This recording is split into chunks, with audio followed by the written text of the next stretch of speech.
سمجھ رہے ہیں نا؟ لفظ مولا کے معنی ہے یار، تو کتنا عظیم المرتبت ہے یہ علی ابن ابی طالب کہ جس کی صرف دوستی کے اعلان کی خاطر، جس کی صرف یاری کے اعلان کی خاطر خدا کو جبرائیل بھجوانا پڑا، خدا کو جبرائیل بھجوانا پڑا، محمد کو بڑھتا ہوا قافلہ رکوانا پڑا، جبکہ تاریخ شاہد ہے کہ خم غدیر کا لقدک میدان ہے، آفتاب پورا جوان ہے، نہ کوئی سایہ ہے نہ کوئی سائبان ہے، موزن میں ترجمہ انسان ہے، اونٹوں کے پلانوں کا منبر یاد خلافت کے لیے بنا ہوا ایک نشان ہے، ہر فرشتہ تحیر میں ہے، ہر نبی حیران ہے، ہر مومن خوش ہے، ہر منافق پریشان ہے، اور خطبہ وحدانیت، خطبہ ولایت اور خطبہ رسالت کے بعد رسول کا ان الفاظ میں اعلان ہے کہ من کنت مولا ہو فہذا علی المولا۔ تو اگر لفظ مولا کے معنی ہے دوست، تو پھر چاروں یار برابر نہیں ہو سکتے، کیونکہ ایک دوستی کے اعلان کے لیے تو اتنا بڑا انتظام نظر ہے، باقیوں کی یاری کا اعلان کرنا۔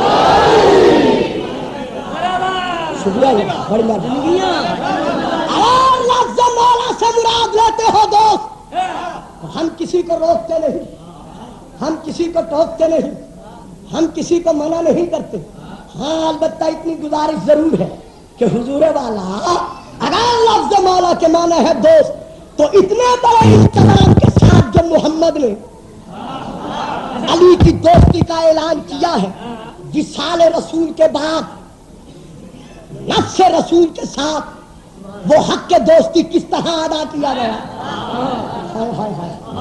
صاحبان تاریخ توجہ چاہتا ہوں، وصال رسول کے بعد نفس رسول کے ساتھ وہ حق کے دوستی کس طرح ادا کیا گیا۔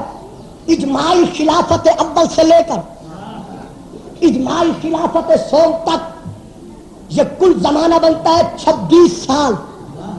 ان 26 سالوں میں مسلمانوں کی حکومت مصر، شام، عراق، ایران، سوڈان، افغانستان اور ہندوستان کے علاقہ صوبہ سندھ تک رہی۔ تو ان تمام علاقوں کو فتح کرنے کی خاطر جو افواج بھیجی گئی، ان کے جو کمانڈرز بنائے گئے، جنرلز بنائے گئے، ان میں خالد بن ولید، خالد بن سعید، عمر بن مادی کرب، سعد بن وقاص، نعمان بن مکرم، ابو ایوب انصاری، طلحہ، ابو سفیان، عمر بن عاص، امیر شام معاویہ، ان کے نام تو ملتے ہیں، کیا کر رہے ہیں صاحبان منڈی بہاؤالدین، ان لوگوں کے نام تو ملتے ہیں، لیکن وہ جو شجاعت کل ہے، ناصر ختم الرسول ہے، شاہ سوار میدان ہے، شیر یزدان ہے، اسلام کی آن ہے، فتح کا نشان ہے، میدان کی جان ہے، تفسیر اشداء علی الکفار ہے، حیدر کرار ہے، صاحب ذوالفقار ہے، شجاعت کا جوہر ہے، قرآن کا گوہر ہے، شجاعت کا جوہر ہے، قرآن کا گوہر ہے، فاطمہ بنت اسد کا حیدر و صفدر ہے، صراط مستقیم ہے، مظہر رحمان الرحیم ہے، شافی معشر ہے، ساقی کوثر ہے، میدان کا غازی ہے، مساجد کا نمازی ہے، خدا کی مشیت ہے، رسول کی شریعت ہے، خدا کی مشیت ہے، رسول کی شریعت ہے، حق کی شمشیر ہے، محمد کا وزیر ہے، تاریخوں کی قندیل ہے، فتح کی دلیل ہے، اس علی کا نام کیوں نہیں ملتا؟ اور 26 سالوں میں جس قدر فوجیں بھیجی گئی، ان کے جو کمانڈرز بنائے گئے، ان میں علی ابن ابی طالب کا نام کیوں نہیں ملتا؟ اتنے اہتمام سے جو دوستی کا اعلان ہوا، تو وہ حق کے دوستی ادا کیوں نہ کیا گیا؟ اگر مجھ سے کہا جائے کہ گلفام صاحب علی کو یہ عہدہ پیش تو کیا گیا لیکن علی نے خود ٹھکرا دیا، تو لیجئے مسئلہ ہی حل ہو گیا۔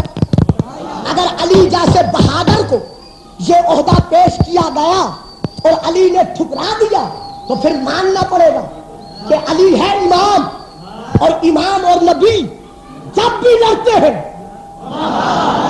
میں پڑھ کر چلا جاؤں گا لیکن توجہ آپ سے چاہتا ہوں، علی ہے امام، امام اور نبی جب بھی لڑتے ہیں وہ جنگ نہیں لڑتے بلکہ وہ جہاد لڑتے ہیں۔ جنگ لڑی جاتی ہے ذات کی خاطر، جنگ لڑی جاتی ہے فتوحات ملکی کی خاطر، جنگ لڑی جاتی ہے ہوس زر کی خاطر، جنگ لڑی جاتی ہے لالچ کی خاطر، جنگ لڑی جاتی ہے لوڈیاں کنیزے غلام دربان جمع کرنے کی خاطر، لیکن جہاد لڑا جاتا ہے دین کے لیے، اسلام کے لیے، شریعت کے لیے، ایمان کے لیے۔ تو علی نے جرنیلی کے عہدے کو ٹھکرا کر آنے والی نسلوں پر ثابت کر دیا کہ میری نظر میں یہ ان کی جنگیں ہیں، جہاد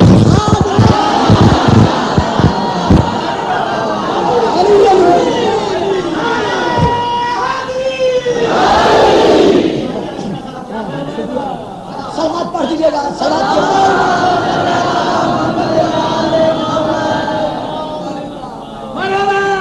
ہم دامن میں اختصار پیدا کرتے ہیں کہ اگر لفظ مولا کے معنی ہے یار تو حدیث کیا ہے؟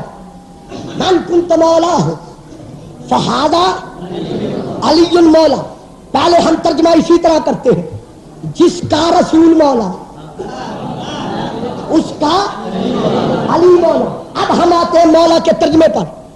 اگر لفظ مولا کا ترجمہ کرتے ہو دوست تو ترجمہ وہی کرنا پڑے گا جو ذات محمد پر صادق آ سکے، جو حضور کی ذات پر بولا جا سکے۔ تو اب اگر لفظ مولا کا معنی دوست کرتے ہو تو ہم پوری کائنات کے مسلمانوں سے گزارش کرتے ہیں کہ بسم اللہ کی بے سے لے کر والناس کی سین تک پورے قرآن میں کہیں دکھا دے کہ خدا نے محمد سے یہ کہا ہو کہ میں نے تجھے تیری امت کا دوست بنا کے بھیجا یا یار بنا کے بھیجا۔ نہیں، قرآن میں کہیں نہیں ملتا کہ خدا نے محمد کو ہمارا یار بنا کر بھیجا ہو۔ نہ وہ یار بننے آیا، نہ وہ یار بنانے۔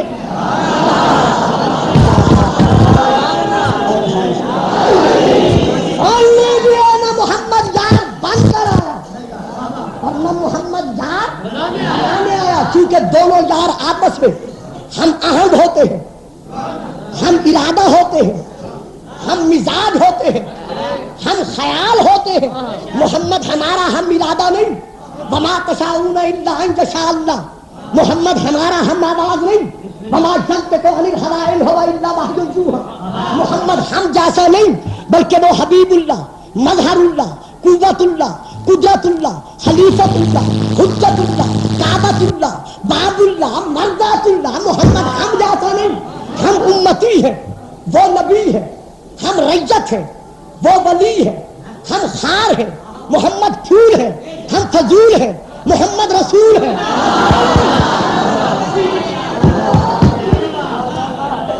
محمد العبد المؤید والرسول المصدق والنبی المحذب والصفی المقرب والامین المنتخب صاحب الحوض والکوثر مالک المنبر والجبین الازہر والخد الاحمر والنسب الاشہر والحسب الاطہر۔ کائنات کا واحد خیر البشر، وہ نور علی نور، ہم نور سے بہت دور، وہ فاضل و افضل، ہم افضل سے افضل، اس کی شان بے پایا، ہم نہ سمجھ ناداں، وہ بحر سخار، ہم قطرے بیکار، وہ آفتاب عالم تاب، ہم ذرہ بیتاب، وہ کلمہ پڑھانے والا، ہم کلمہ پڑھنے والے، وہ دین سکھانے والا، ہم دین سیکھنے والے، وہ جنت میں جانے والا، ہم جانے کی دعائیں مانگنے والے، وہ لکھ کے دینے والا، ہم لکھوانے والے، وہ پلانے والا، ہم پینے کی آرزو کرنے والے، وہ صلوات والا، ہم زکات والے، وہ ہدیے والا، ہم صدقے والے، وہ صلی اللہ، ہم رضی اللہ۔ جب برابر ہی نہیں تو یار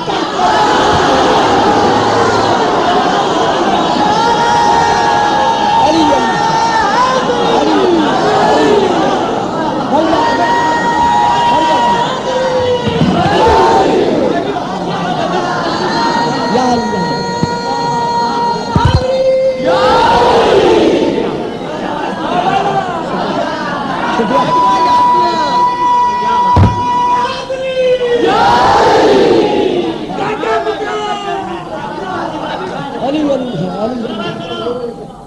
کہتے ہو کہ لفظ مولا کے معنی یار ہے.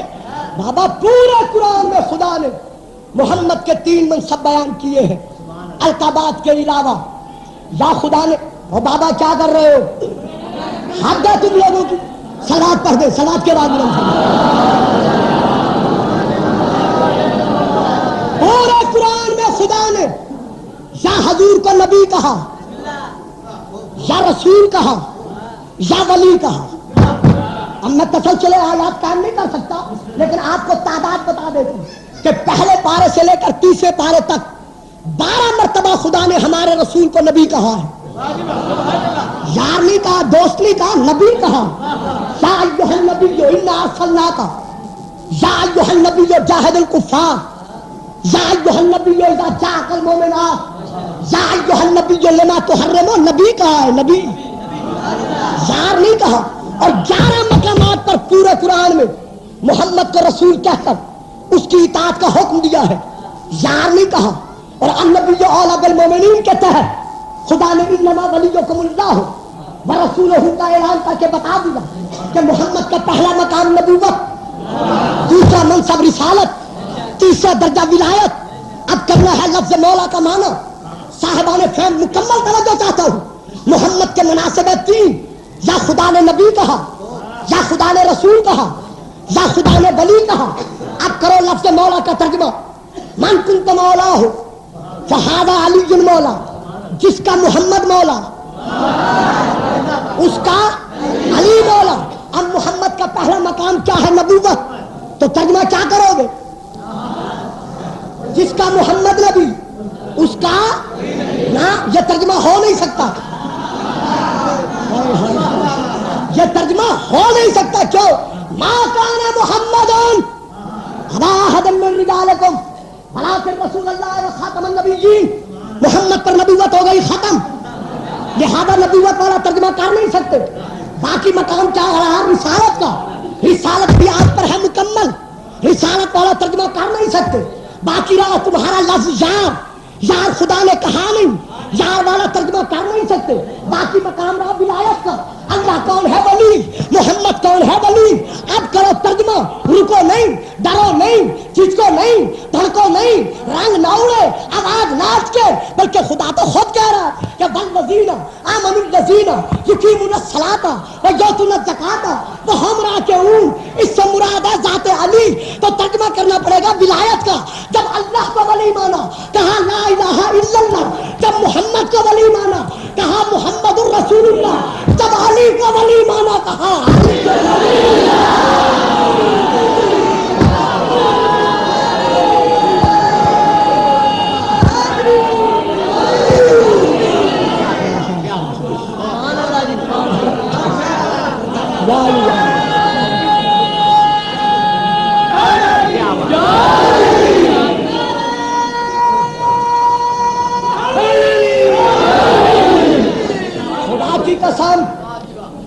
مصطفیٰ کی قسم، مرتضیٰ کی قسم، قرآن خدا کی قسم، سید الشہداء کی قسم، اگر شروع سے مسلمان علی ولی اللہ کا انکار نہ کرتے تو کسی کو نبی بننے کی ضرورت نہ پڑتی.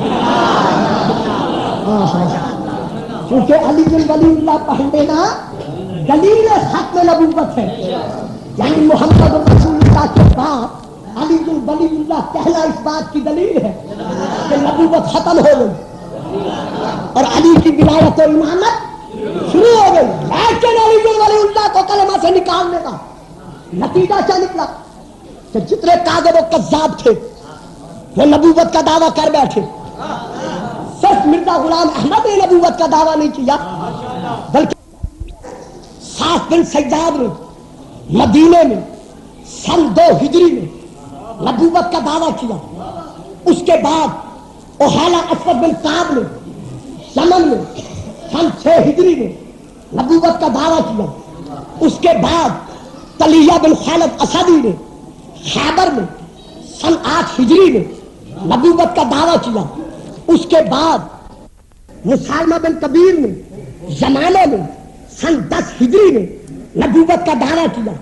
اس کے بعد سجاد بن حارث نے الجزیرہ میں سن 14 ہجری میں نبوت کا دعویٰ کیا. اس کے بعد بیان بن سمعان نے کوفہ میں سن 96 ہجری میں نبوت کا دعویٰ کیا. اس کے بعد ابو منصور عجلی نے اسی کوفہ میں سن 120 ہجری میں نبوت کا دعویٰ کیا. اس کے بعد مغیرہ بن سعید عجلی نے اسی کوفہ میں سن 129 ہجری میں نبوت کا دعویٰ کیا. اس کے بعد سہل بن طریف نے اندلس میں سن 130 ہجری میں نبوت کا دعویٰ کیا. اس کے بعد اسحاق اخرس نے مراکش میں سن 135 ہجری میں نبوت کا دعویٰ کیا. اس کے بعد ابو حامیم نے افریقہ میں سن 149 ہجری میں نبوت کا دعویٰ کیا. اس کے بعد ابو عیسیٰ بن یعقوب نے اصفہان میں سن 218 ہجری میں نبوت کا دعویٰ کیا. اس کے بعد علی بن محمد نے بحرین میں سن 260 ہجری میں نبوت کا دعویٰ کیا. اس کے بعد یہود بن عبان نے بحرین میں سن 227 ہجری میں نبوت کا دعویٰ کیا. اس کے بعد ابو العاص نے قہرہ میں سن 298 ہجری میں نبوت کا دعویٰ کیا. اس کے بعد عبداللہ بن احمد نے مصر میں سن 301 ہجری میں نبوت کا دعویٰ کیا. اس کے بعد حمزہ ذوزنی نے افریقہ میں سن 313 ہجری میں نبوت کا دعویٰ کیا. اس کے بعد احمد بن قیال نے افغانستان میں سن 316 ہجری میں نبوت کا دعویٰ کیا. اس کے بعد تنجید نامی عورت نے افریقہ میں سن 318 ہجری میں نبوت کا دعویٰ کیا. اس کے بعد جاؤ نامی عورت نے افریقہ میں سن 322 ہجری میں نبوت کا دعویٰ کیا. اس کے بعد حسین بن حمدان نے عراق میں سن 411 ہجری میں نبوت کا دعویٰ کیا. اس کے بعد احمد بن ہلال نے دمشق میں سن 497 ہجری میں نبوت کا دعویٰ کیا. اس کے بعد علی بن یعقوب نے اسی دمشق میں سن 495 ہجری میں نبوت کا دعویٰ کیا. اور اس کے بعد بایزید عبداللہ انصاری نے ہندوستان میں سن 900 ہجری میں نبوت کا دعویٰ کیا. اس کے بعد مرزا غلام احمد نے قادیان میں سن 1901 عیسوی میں نبوت کا دعویٰ کیا. اس کے بعد چراغ دین نے جموں کشمیر کے علاقے میں سن 1903 عیسوی میں نبوت کا دعویٰ کیا.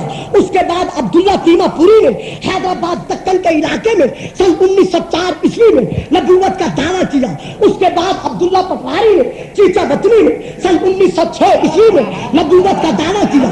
اس کے بعد احمد نور سرما فروش نے سن ریال میں سن 1916 عیسوی میں نبوت کا دعویٰ کیا. تو یہ کتنے بننے والے نبی ہیں؟ علماء کے سروں پر قرآن کا کر پوچھو کہ ان بننے والوں میں علی ولی اللہ پڑھنے والا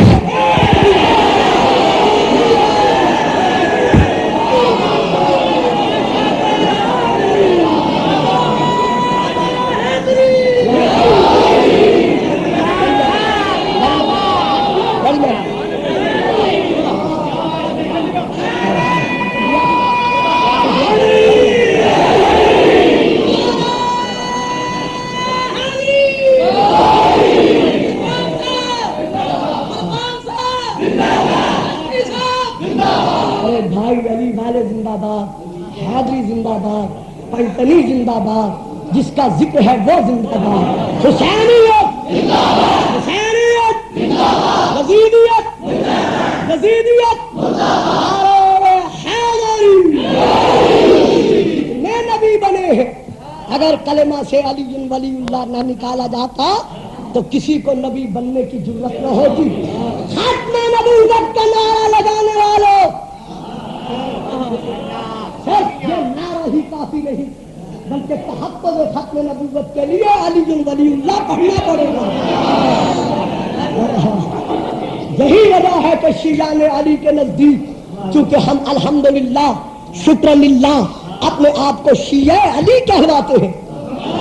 اسی طرح ہے نا، بولتے نہیں، کسی کو شک ہے اس بات پر؟ تو ہم اپنے آپ کو کیا کہلواتے ہیں؟ شیعہ علی.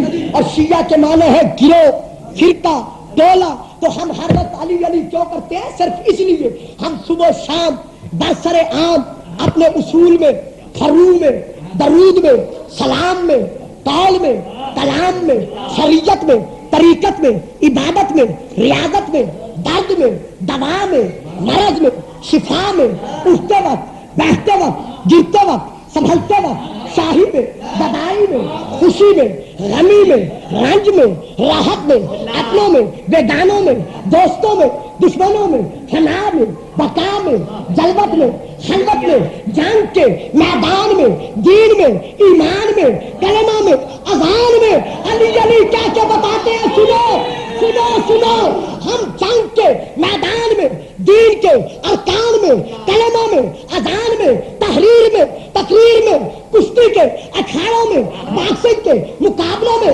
نعروں کی پکار میں، تیز کی جھنکار میں علی علی کر کے بتاتے ہیں، سنو ہم علی کے شیعہ ہیں، کسی غیر کے نہیں۔ اب علی علی کے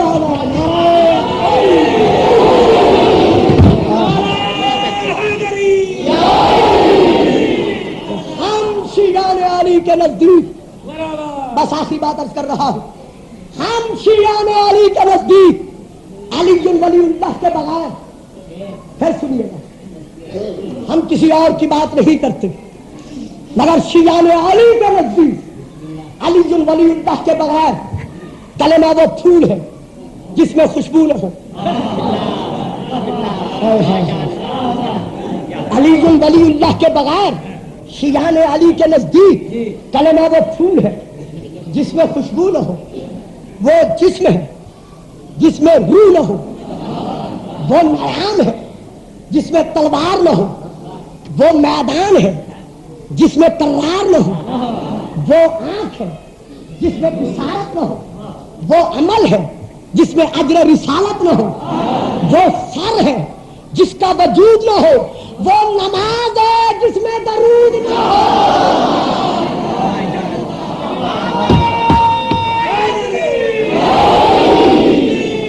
ہم علی والوں کے نزدیک علی ولی اللہ کے بغیر کلمہ وہ دعا ہے جس میں اثر نہ ہو، وہ شجر ہے جس کا ثمر نہ ہو، وہ غلاف ہے جس میں قرآن نہ ہو، اور وہ اسلام ہے جس میں ایمان نہ ہو۔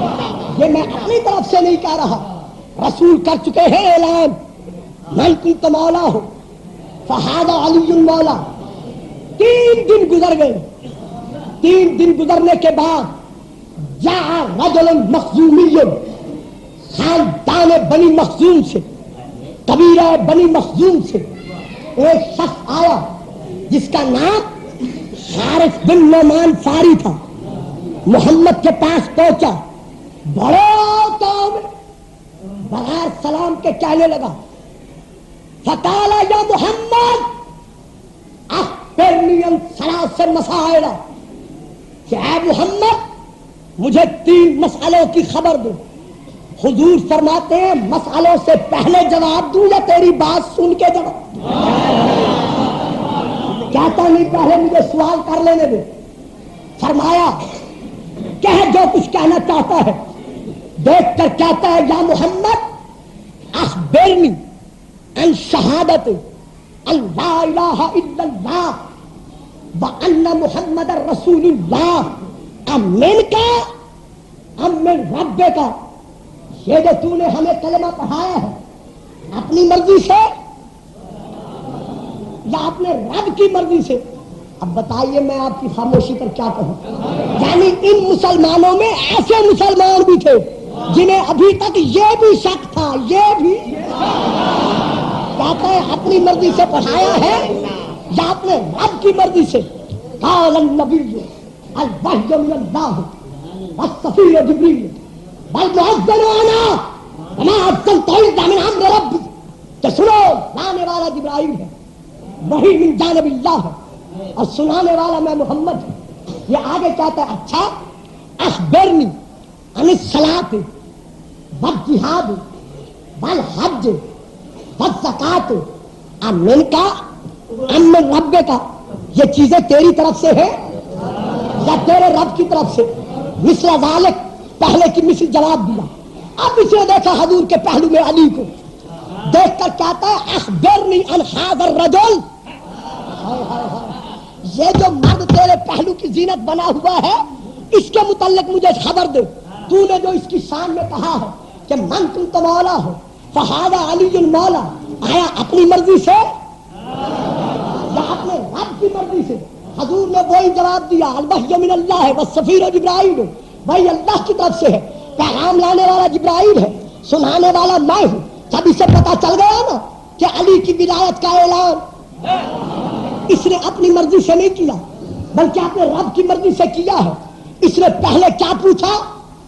اللہ کی توحید اور محمد کی نبوت کے متعلق، پھر کیا پوچھا؟ نماز، زکات، حج، جہاد کے متعلق۔ اب کیا پوچھا ہے؟ علی کی ولایت کے متعلق۔ یہ عربی تھا، عجمی نہ تھا، صاحب زبان تھا، ہم جیسا نہ تھا۔ اگر لفظ مولا کے معنی اس کے ذہن میں دوست ہوتے تو اس قدر پیچے تاپ کھانے کی ضرورت نہیں، بلکہ توحید و نبوت کے متعلق پہلے پوچھا اسی لیے کہ اس کے ذہن میں یہی سما چکا تھا کہ جیسے اللہ کی اطاعت واجب، جیسے محمد کی اطاعت واجب، ایسے اس اعلان کے سبب علی کی اطاعت بھی واجب۔ جب اسے پتا چل گیا کہ علی کی اطاعت کو محمد نے واجب نہیں کیا بلکہ خدا نے واجب کیا ہے، تو واللہ محمد سے اس نے پشت پھیری، پشت پھیر کر آسمان کی طرف رخ کیا، رخ کر کے کہتا ہے اللہم ان کان محمد صادقا، کہ اے میرے پروردگار اگر تیرا محمد اس بات میں سچا ہے کہ اس نے علی کی حاکمیت کا اعلان اپنی مرضی سے نہیں بلکہ تیری مرضی سے کیا ہے، تو میں علی کی اطاعت قبول نہیں کرتا، اس کی ولایت کو تسلیم نہیں کرتا۔ فارسل علی شواظ من نار، بعض تاریخوں میں اس نے کہا فانتر، کہ مجھ پر آسمان کی طرف سے پتھر پہ، کچھ تاریخوں میں ہے اس نے یہ کہا کہ جہنم کی آگ میں سے مجھ پر ایک شعلہ ہے، مجھے جلنا منظور ہے، جلنا منظور ہے، مجھے جلنا منظور ہے، لیکن علی ولی اللہ یعنی علی کی ولایت کو تسلیم کرنا منظور نہیں۔ تو اس منکر ولایت علی نے اپنے لیے سزا خود تجویز کی اور تجویز کر کے بڑھا، حتی ما سارا غیر بعید، زیادہ دور نہیں چلا تھا، ابھی ناکا کے قریب پہنچا ہی تھا کہ ایک سیاہ رنگ کا بادل اٹھا، وہ بادل اٹھ کر بڑھا، بڑھ کر رکا، رک کر جھکا، کہا اس کے سر پر، نبی نے دیکھا، صحابہ نے دیکھا، علی نے دیکھا کہ سیاہ رنگ کا بادل اٹھا ہے، اس کے سر پر آ کر جھکا ہے، فعدت لا الہ الا اللہ کا قائم ہے کون؟ محمد الرسول اللہ کا قائم ہے کون؟ صحابہ میں بیٹھنے والا ہے کون؟ محمد کی صحبت میں رہنے والا۔ لیکن منکر کس کا بنا؟ علی ولی اللہ کا۔ جس طرح شیطان منکر توحید نہ تھا بلکہ منکر خلافت آدم تھا، اسی طرح یہ بھی منکر لا الہ الا اللہ نہ تھا،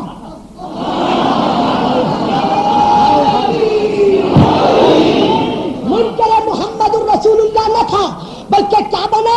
منکر علی ولی اللہ۔ تو خدا نے منکر علی ولی اللہ کو یہاں سزا دے کر بتا دیا کہ جب علی کے منکر کا دیکھو یہاں یہ حشر ہے تو حشر میں کیا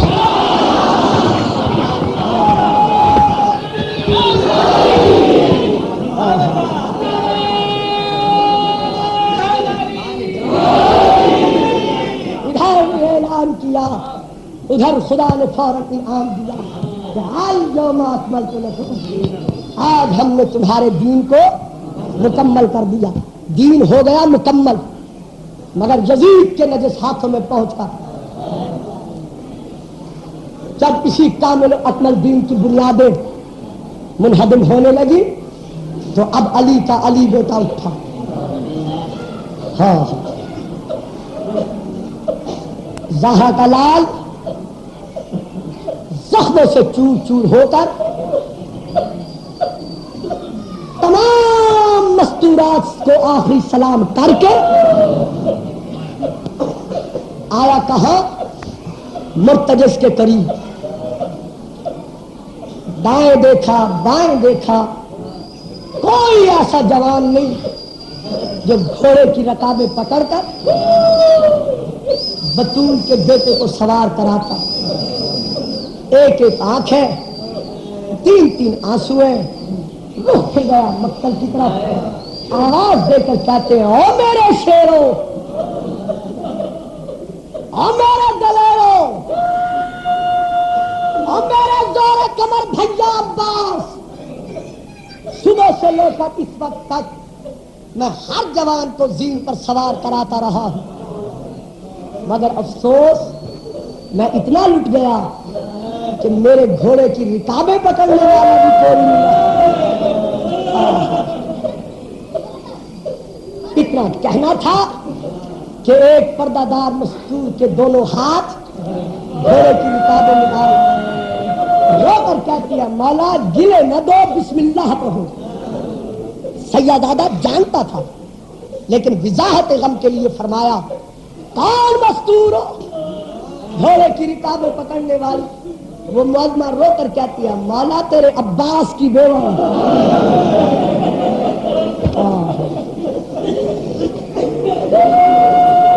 مرحبا حضرت اللہ، مولا تیرے نوکر کی بیوہ، تیرے غلام کی بیوہ، مولا غازی کو گلے نہ دو، بازو سلامت نہیں ہے، لاشا تڑپ تڑپ کر زخمی ہو رہا ہے، بسم اللہ پڑھیے۔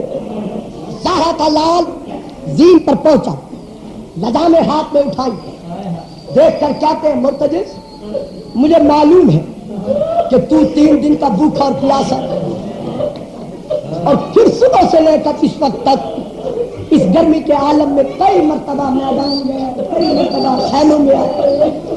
میں جانتا ہوں تو بڑا تھک چکا، لیکن مرتجز میں بطول کا بیٹا وعدہ کرتا ہوں بس اب مجھے میری مقتل گاہ تک پہنچا دے، شہادت گاہ تک پہنچا دے، آج کے بعد زہرا کا لال تجھے پھر تکلیف نہیں دے گا،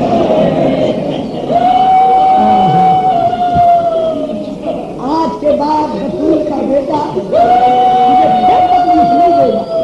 امام کا اتنا فرمانا تھا اور یہ کہتے ہی لجا میں سنبھالی، مرتجز نے قدم نہیں اٹھایا۔ سیدادہ فرماتا ہے مرتجز مجھے معلوم ہے تو چھٹا ہوا ہے، کہیں تھک کر تو میرا ساتھ تو نہیں چھوڑ رہا؟ جب امام نے کہا نا میرا ساتھ تو نہیں چھوڑ رہا، مرتجز اپنی زبان سے کہتا ہے زہرا کا لال میں کوئی انسان ہوں؟ مولا میں حیران ضرور ہوں لیکن احسان فراموش نہیں۔ مجھے تیرا وہ زمانہ یاد ہے جب پہلی بار میری زین پر سوار ہو کر مجھے اپنے گھر لے گیا تھا، تیری ماں بطول نے اپنی چادر میں مجھے دانے کھلائے، جب میں دانے کھا چکا تھا روتے ہوئے بی بی نے میرے گلے میں بازو ڈالا، میرے کان پر منہ رکھ کر کہا تھا مرتجز میرے دانوں کو بھلا نہ دینا۔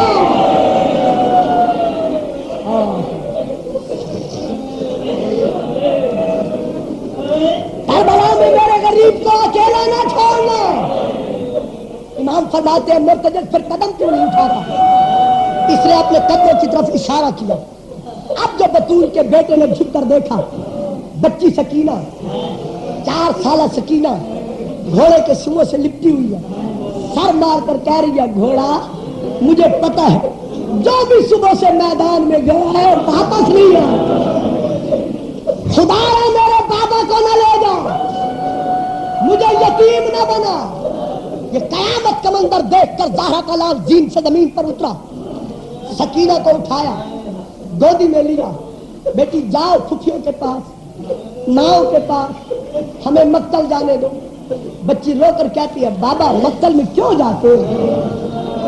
حسین نے دل میں سوچا حسین چھوٹی سی بچی ہے، اگر مرنے کا نام لیا مرنے سے پہلے مر جائے گی۔ امام فرماتے ہیں سکینہ تجھے پیاس رہی ہے؟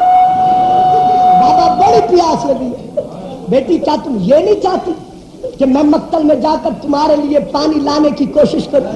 جب امام نے کہا نا پانی لانے کی کوشش کروں اولاد والو، سکینہ چھوٹے چھوٹے ہاتھ باندھ کر کہتی ہے بابا آپ کی مظلومیت کی قسم میں وعدہ کرتی ہوں آپ مقتل میں جاؤ میں ساری زندگی کبھی پانی نہیں مانگوں گی۔ بابا مجھے پیاسا مر جانا منظور ہے لیکن آپ مقتل نہ جاؤ۔ امام تسلی دے کر کہتے ہیں بیٹی میرا جانا ضروری ہے، بابا واپس آؤ گے؟ بیٹی اگر میں نہ آ سکا تو میرا مرتجز میرا پیغام لے کر ضرور آئے۔ بابا میں دروازے پہ رک جاؤں؟ ہاں بیٹی رک جاؤ۔ بس اولاد والے صرف ایک جملہ مصائب کا سن لو. زہرا کا لال مقتل میں پہنچا, نیام سے تلوار نکالی, جنگ خیبر کی یاد کو تازہ کیا, ہر طرف سے اشکیا نے الامان الامان کی صدا بلند کی, آواز قدرت گونجی یا ایتھا النفس المطمئنہ ترجعی, اے نفس مطمئنہ اپنے رب کی طرف رجوع کر.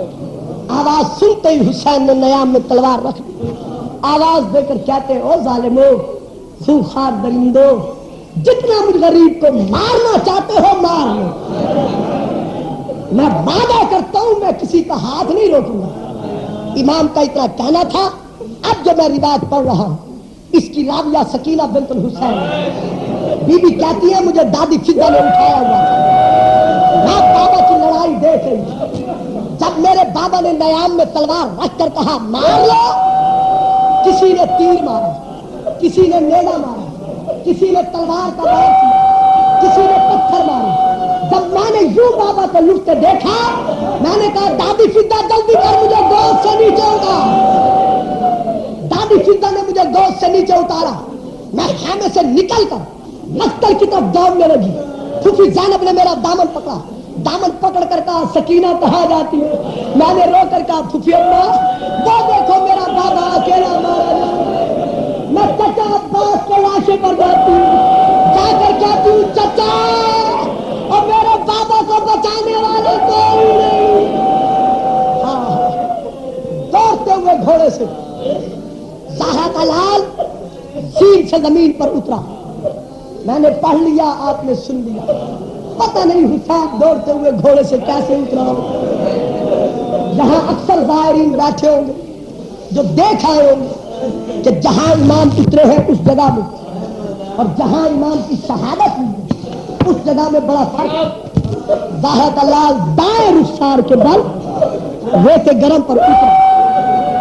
بڑے ادب سے میں نے یہ فکرہ کہا. حسین اٹھ کر بیٹھے, اداداروں رونے والوں, ایک حرف اگر تاریخ کا میں اپنی طرف سے ادا کروں مجھے مولا معاف نہ کروں. ابھی حسین بیٹھے ہی تھے کہ ذرا بن شریف نے بڑھ کر حسین کے دائیں بازو پر تلوار کا وار کیا. ہاں زہرا کا لال تڑپا. کچھ دیر کے بعد زخمی بازو سنبھال کر حسین اٹھا. ابھی 2 قدم چلا ہی تھا کہ ابو الخلوق ملعون نے زور سے 3 نوکوں والا تیر پھینکا جو آ کر حسین کی پیشانی میں لگا. سیدادے کی پیشانی پھٹ گئی, رخ پھر گیا مدینے کی طرف. آواز دے کر کہتے ہیں نانا. جس پیشانی کا بوسہ لیتے تھے وہاں تیر لگ رہے. زہرا کا لال پھر ریت گرم پر بیٹھا اور رونے والے سید غیر سید. حسین ابھی بیٹھا ہی تھا کہ کچھ ظالم فجمعوا حولہ, حسین کے ارد گرد جمع ہو گئے. فضرب الملعون الرمح علی الحلقوم, ایک ظالم نے حسین کے پیاسے حلق پر نیزہ مارا. نیزے کا لگنا تھا, حسین تڑپا. بنضح منہ, اس ظالم نے وہ نیزہ گلے سے کھینچا. وضرب علی صدرہ, وہی نیزہ کھینچ کر حسین کے سینے میں مارا. سینے میں مارنا تھا, نیزہ کمر کے پار نکلا. سیدادے نے پیچھے سے ہاتھ بڑھا کر نیزہ نکالا, رخ پھر گیا مقتل کی طرف. آواز دے کر کہتے ہیں او میرا علی اکبر بیٹا. بیٹا جب تو نے نیزے کی علی کھائی تھی میں نکالنے والا موجود تھا. آپ باپ کو دیکھ کوئی مددگار نہیں رہا. جب امام نے کہا نا کوئی مددگار نہیں رہا, دائیں پہلو سے آواز آئی او میرا حسین بیٹا, او میرا غریب بیٹا, اور میں محمد مدینہ چھوڑ کے آ گیا ہوں. میرے سر سے تاج اتر گئے. بائیں طرف سے علی کی آواز آئی بیٹا میں علی آ گیا. پیچھے سے آواز آئی بھیا مجھے جگر کے ٹکڑے بھول گئے, میں بٹیا چھوڑ کر حسن آ گیا. امام فرماتے نانا آپ آ گئے, میرے بابا علی آ گئے, بھیا حسن آ گئے, کیا میری ماں بطول نہیں آئی؟ کہا بیٹا وہ ہم سے پہلے آئی. بابا کیا زینب کے پاس گئی ہے؟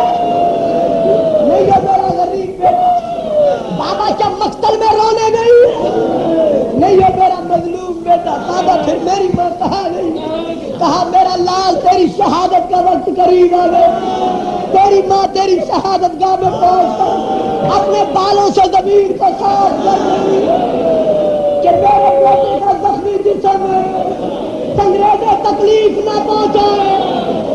بس رونے والے زارا کا لال نیزہ کھا کر پھر اٹھا، آیا کہا اپنی مسکردہ کو، مجھے قسم ہے حسین کی مظلومیت کی، قسم کھا کے کہہ رہا ہوں خون حسین کی، مسائب چھپایا نہیں جا سکتا۔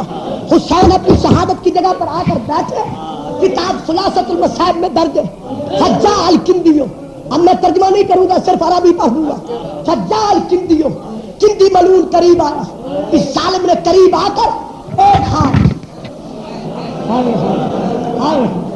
ایک ہاتھ حسین کی زلفوں میں رکھا، فضرب اللطمۃ، اس کا یہ سلوک کرنا تھا، بطول کا پیالی سے ہاتھ اٹھ گیا، آواز دے کر کہتی ہے بابا، اور میں نے چکیا پیس پیس کے مارا، بابا میرے غریب کا جرم کیا ہے؟ میں ملتان شاہ یوسف درویش پڑھ رہا تھا، جب میں نے اسی روایت کو پڑھا، ایک سیدہ روتا ہوا کھڑا ہو گیا، منہ پیٹ کر کہنے لگا عزیز گلشام اتنا بتا دو، جب اس ظالم نے حسین کو تماچا مارا، زینب کو دروازے سے دیکھ لی، بھیا کو تماچا کھاتے دیکھ کر زینب زندہ رہی یا مر گئی؟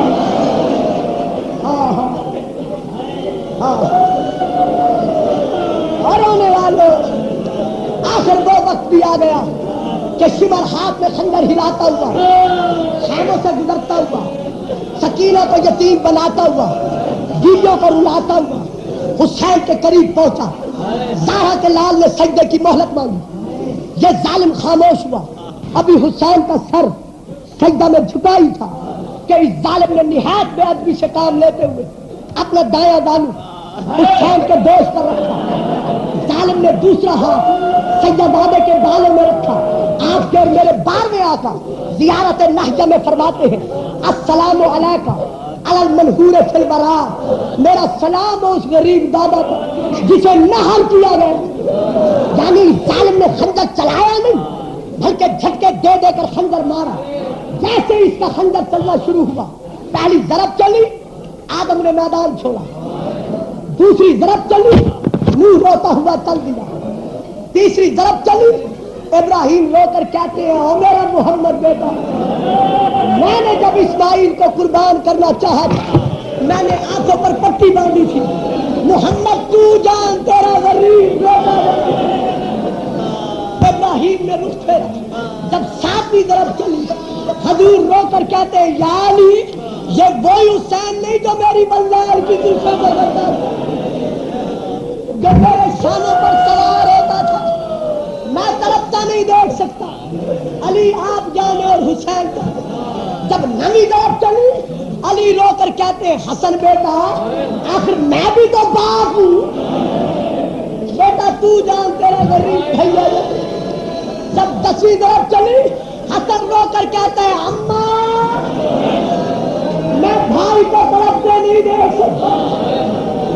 اور رونے والے جب 11ویں ضرب چلی بطول نے روتے ہوئے رخ پھیرا، حسین خنجر کے نیچے کروٹ لے کر کہتے اماں نانا چلا گیا، بابا چلا گیا، بھائی چلا گیا، لیکن مصیبت کے وقت مائیں تو چھوڑ کر نہیں گئے۔ حسین کا اتنا کہنا تھا جب خیمے کے دروازے سے ایک مستور کیا بھیا جانے دے، یہ مدینے کے سردار، ہم کربلا کے مسافر۔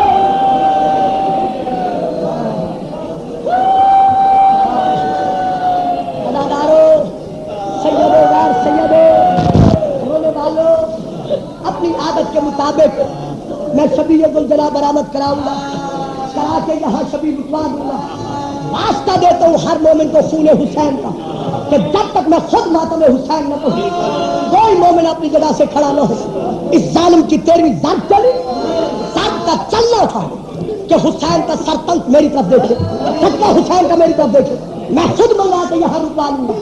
اس کی 13ویں ضرب چلی، ضرب کا چلنا تھا، حسین کا سرپل سے جدا ہوا، 3 چیزیں ظہور میں آئی، ایک شے اوپر سے نیچے آئی، ایک شے نیچے سے اوپر آئی۔ اور ایک شے چاروں طرف گھومی. جو شے اوپر سے نیچے آئی وہ جبرائیل